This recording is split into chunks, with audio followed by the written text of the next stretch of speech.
Good evening, ladies and gentlemen. I'd like to welcome you to our investor update. I'm your host, Dan Theok, Senior Vice President of Investment Banking. Joining me on the panel is none other than Justin Scott.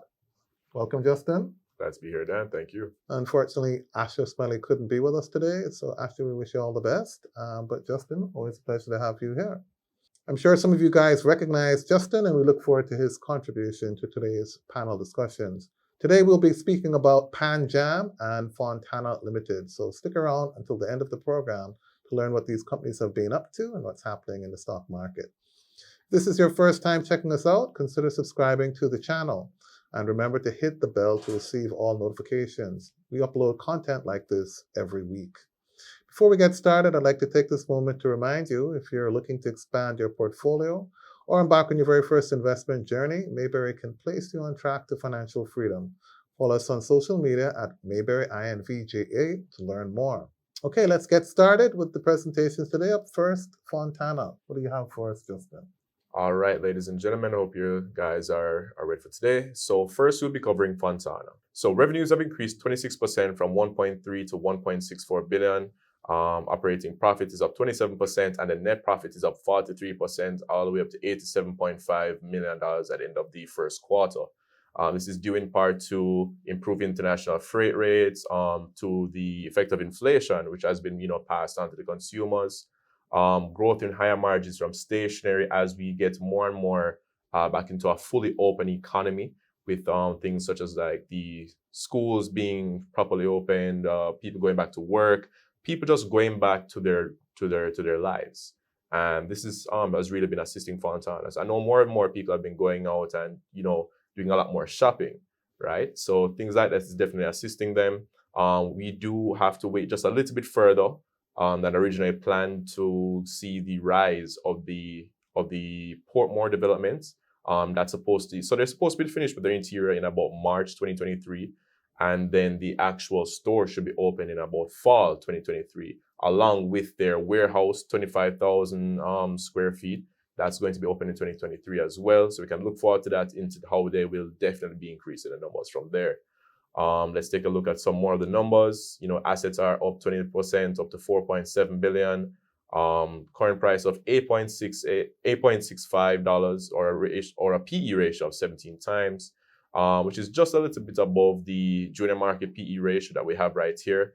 But I know I know Dan has a bit of a different price in mind for that.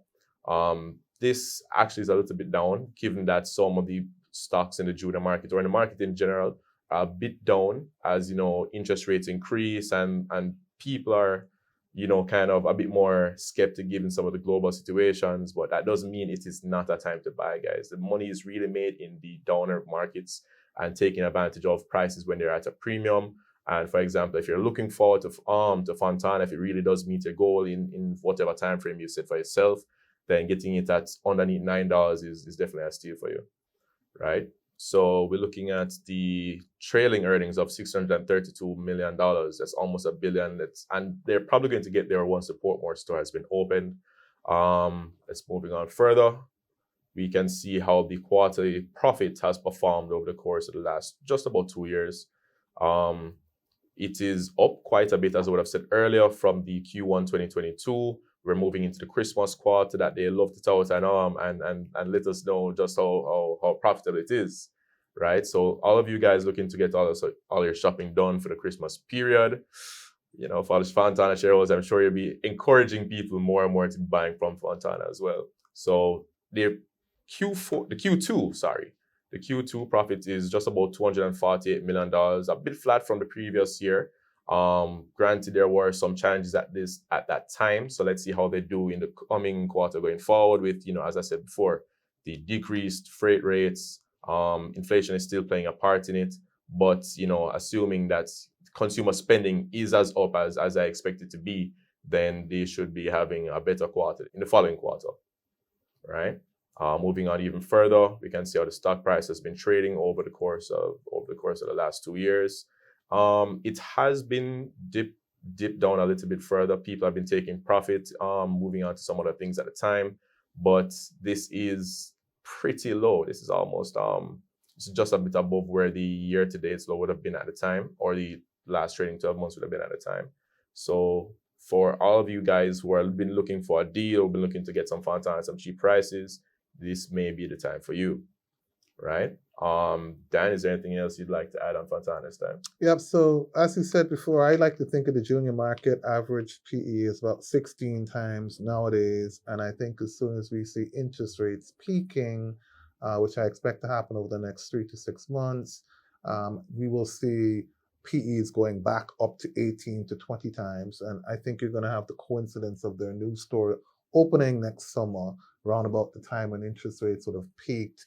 We could see PEs back to 20 times by the end of next year. So new store, growth in their trailing earnings, like you said, closer to $1 billion, 20 times PE. It's a $12 stock in my view in the next 12 to 15 months. So it's definitely a good time to be buying the stock because I think the market's going to start jumping around about March when they realize the outer aspects of the store is finished, and then people can believe, oh, it's really going to open next quarter. So you want to get in now while interest rates are high and the PEs are suppressed, because as interest rates come back down, the PEs are going to fly, and then they have the double whammy of expansion. Right. Even speaking about interest rates just a while ago, I almost forgot that Fontana raised about $500 million the other day to really service the developments that they're having coming into next year. About 100 million earmarked for the store, and some more of that is earmarked for the warehousing as well. And they got it at about 6%. So great deal for them. Great rate for them, especially considering how interest rates have been rising so far. So they really got in. They got in at a steal, man. Trust me. Time the market perfectly. Time market perfectly. Great rates from Scotia. And then so let's see how, when all of that is expended, how they can use further the further working capital that they have right there to further reinvest in the company, increase their sales. They spent about over almost $350 million on increasing their inventory. So they are preparing to really make use of all of that, right? So it's great stuff from Fontana going forward. Good deal. Thanks for that, Justin. Appreciate that. Look forward to coming back in another 9 months and looking at how they're doing. Exactly. So at that point in time, I guarantee you the stock price will be up at least 20% at that point in time. Thanks for that. Appreciate it. Next up, we're going to take a quick look at PJAM. So we're going to take a look at the financial results for the 9 months ended September 30th, 2022. And of course, it would be remiss of me if we didn't also make mention of the huge press release that they just came out. So I'll speak about that. It's a great deal. We're going to see PJAM merging with JP, actually acquiring the assets of JP. It looks like it. And in exchange, issuing shares for about 34% of the value of the combined entity, subject to shareholders' approval. So it's great to see two large conglomerates coming together to be at what I think will be sort of the quintessential conglomerate in Jamaica. So kudos to all of the big players there, Charlie Johnston, Jeffrey Hall on the PJAM side, Joanna Banks and Stephen Facey other way around. Congratulations to the players there, Jeffrey Hall, Charlie Johnston on the JP side, right, and Joanna Banks and Stephen Facey on the PJAM side. Great management team, great businesses, second generation families running these businesses and handing over now to what will be the third generation. Congrats, Jeffrey Hall, who's going to lead the whole thing. I look forward to bigger and better things from the combined entity. So PJAM is a $60 billion market cap business. JP is about $25 billion. So PJAM is the big of the two. And that sort of explains why JP only ends up with a third of the two combined. But let's just look at the results of PJAM here. Definitely you can't read PJAM without understanding what's happening in the equity market. PJAM sort of has $8 billion of equity investments, $8 to $10 billion depending on whether they're up and down. They got about $10 billion in investment properties, and they got $30 billion on books of investment in Sagicor. So you can't analyze PJAM without appreciating those three things. First up on Sagicor, they carry that at cost at about $32 billion, although the market value is $20 billion higher, folks. So when you look at PJAM shareholders' equity of $48 billion or total assets of $65 billion, please appreciate that in there is their holding of Sagicor at a roughly $20 billion below the market value of Sagicor. And that's huge. I mean, Sagicor is trading at 10 times PE, and they're still, carrying it out in a very conservative way, as they should. But that's also sort of an important consideration. When you look at the results now, let's focus on income from property. That was up by 3% to $1.5 billion. Their income from their stock portfolio, the gain on that was down to $362 million loss this year versus a $1.2 billion gain last year. So it just again shows in this rising interest rate environment with PEs compressing, what you're seeing there is effectively a 5% fall in the value of their equities that they're holding. Of course, they're long-term investors in the market, so I don't get perturbed about this sort of short-term contraction compared to last year, where that 1.275 billion gain you see represented about a 15% gain on their portfolio. One thing I'm sure of, in the next 6 months, as interest rates start to come back down or flatten off, we're going to see PEs flying, and you're going to see PJAM's results in relation to its investments also flying. So they're doing very good in the property space. We now see a new line item for hotel income. We know the RUK Hotel just opened up on July 19th, so not even a full quarter's operation there, and we can see the income from that coming. So I expect that income for the full year on a full 12-month basis to be in excess of $1 billion. That's exciting things to come. Operating expenses up by 43%, up to $1.9 billion because of the expenses associated with the staff and opening up the new hotel and running that new hotel. But the hotel's, brand new and it's sort of embryonic phases, just getting going. We expect to see that do exceptionally well and for income to outpace expenses as time goes on. Finance costs up by 10%. They've taken on a little bit more debt to do the expansion. No worries there. And then the line item, I apologize, that's missing is the share of profit in associates, which is fundamentally 95% from PJAM, from Sagicor, I beg your pardon, and that's down from $4.1 billion last year to $3.1 billion this year. So their share of profits in the results of Sagicor are down because Sagicor is fundamentally down. But again, that's just a matter of timing. Again, Sagicor, solid company. You can't analyze PJAM without analyzing Sagicor. So I encourage you to go look at the financial results for Sagicor. It's rock solid, mind you, again, down because their large investment in equity portfolio is also down. But other than that, we see Sagicor in growth mode, having acquired Alliance, and they're just focused on growing that business. It's a very, very good, solid business with that share price at roughly $47. I feel like it's like a 2-year low, 10 times PE, great company. So I think if you're patient, PJAM's the great type of business for you to own because this thing's going to just jump as time goes on. So when you add that all up, net profit attributable to shareholders is down by 61% from $4.8 billion last year to $1.8 billion for this 9-month period. Again, the two main drivers there being the fall in their equity portfolio, where they had $1.2 billion gain before, now it's a $362 million loss, and then their share of profits in associates, fundamentally Sagicor, down from $4.1 billion last year to $3.1 billion this year. So all temporal things, both tied to the high interest rate regime and how it's affected the equity portfolios of the respective companies. But fundamentally, PJAM's been around for 60 years, long-term investors in good quality commercial properties, and huge investor, second largest shareholder in Sagicor. So that's what PJAM is all about. They've got lots of other small private equity type investments in BPO businesses and tourism attraction type businesses and hospitality, but the lion's share of their business comes from the $10 billion investment properties, the $30 billion in Sagicor, and then their $8 to $10 billion equity portfolio. So we see total assets, down by 3%, again, fundamentally driven by the fall in value of their equity portfolio. Shareholders' equities, also down by 4%, but still at an impressive $48 billion before my $20 billion adjustment that you could make on the back of the envelope in relation to their holdings of Sagicor. Current share price, $56, PE ratio 14 times, and the main market, that's probably averaging about 10 times right now. But again, price to book wise, we see this down at 1.23 times. If you make the $20 billion adjustment for Sagicor, the price to book is actually 0.87 times. So it's a good business, good solid business. This is for those who are interested in investing for the medium to long term, you cannot go wrong with PanJam. Really can't.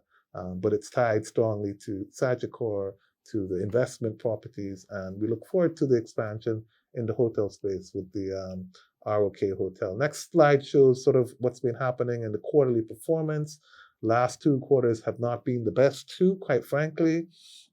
The Q2 was particularly, not so well. Again, mainly driven by the performance of the equity portfolio. We see a little bit better in Q3, but I really do feel that you're going to see this improving substantially in their first quarter of the next financial year. So I think, going into December, the next quarter is going to still be a little bit challenged, but I think they're going to have an awesome 2023. I think the merger with JP certainly is going to do well for them because JP is a business that generates about $2.2 billion of earnings, $25 billion market cap. So JP will bring better quality earnings and different quality earnings. JP makes a much better ROE. I mean, they're generating $2.2 billion of annual profits from a much smaller returned earnings, share capital base, returned earnings base, only $18 billion of equity over there. And so I think coming together is a great combination. JP, owns 50% or a large stake in Kingston Wharf. They also have a proliferation of investment assets and associates in the Netherlands, in the UK. They're all over the place, well diversified.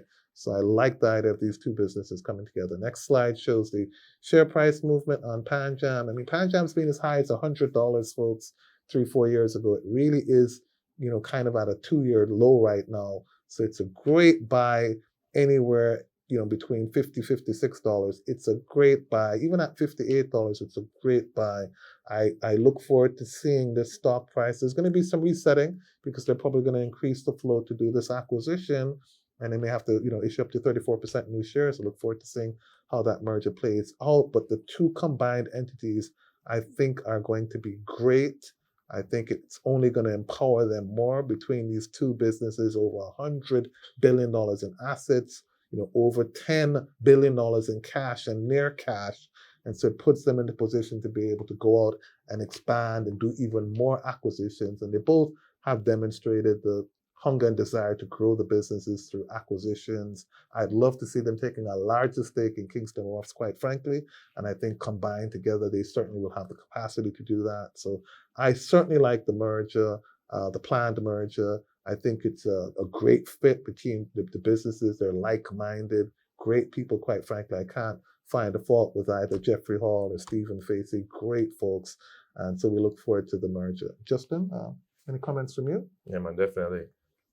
Can I just firstly say how impressed I am with some of the giants that we have on the main market right now? So we're seeing the merger between PanJam and Jamaica Producers. We're seeing Separate acquiring Ace Brydenova in Trinidad. We've been seeing a lot from Grace Kennedy, and this is quite a bit of work, man. So this is them taking advantage of a bad situation and really digging into it. So earlier we saw how PanJam would have been a bit down in terms of the loss from investments from that they got from Sagicor Group. However, this is them now saying, okay, cool, we need to diversify what we're looking into further, and then going into Jamaica and acquiring the operating assets from Jamaica Producers, and in doing it in a solely stock deal. This is trust me, this is a great avenue for them. Granted, there is a bit of dilution for you if you are a PanJam shareholder because they need to issue about an additional greater than 500 million shares, yes. However, the opportunity that it presents for them in acquiring a business in the logistics, production, in a multinational company like Jamaica Producers that has its reach out in Spain, the Netherlands, all across the Caribbean, with their shipping lines and all these things put together. Man, this is a great opportunity for PanJam as well as Jamaica Producers, because in there they have become the largest individual shareholder in PanJam. And once we see things really start to pick up further and further for them, this 34.5% stake that they have in PanJam will start to yield for them really well. So I'm really interested to see how the actual transaction goes across in terms of how they will be issuing the shares to Jamaica producers. That's going to tell a whole lot of how the story will progress from there, especially in terms of the stock price and its performance. But trust me, this is definitely going to be a great thing for him. Once again, congrats, kudos to all involved, Stephen Face, Jeffrey Hall. Great, I have a whole lot of respect for both of them, and really looking forward to see how this progress is going further. Absolutely. And folks, I'm going to tell you right now, with the share prices generally depressed in the market and low PEs, I'm going to predict that you're going to see a bit more M&A activity like this. For sure. There are a lot of companies out there. We spoke to the Lascelles Group last week, sitting out on $4 or $5 billion of cash. Grace Kennedy, sitting down on a lot of cash. So I'm looking forward to more M&A activity coming out of GK and Lascelles and folks like that going forward. So again, kudos to the team at PJAM and JP. We really look forward to seeing more deals like this going forward in the market. Absolutely. And again, that's why, folks, we encourage you, now is the time, to invest. There are share prices out there that are heavily depressed. JMMB and NCB come to mind. And so it's great that we're seeing deals like this going forward. Well, thanks, folks. That's all we have time for today. To our viewers, thank you for being a part of today's Investor Update. I'd also like to thank my fellow panelist, Justin, for his invaluable insights and his contribution to the program today. Thanks, Justin. Thank you. We urge viewers to follow us on social media to keep up with all things farm related. This includes guest speakers and more things to come. Don't forget to subscribe to our YouTube channel, Mayberry Investments Limited. Thank you to all our viewers for tuning in today. Keep safe, and remember, wise investors, slow and steady wins the race. Bye-bye.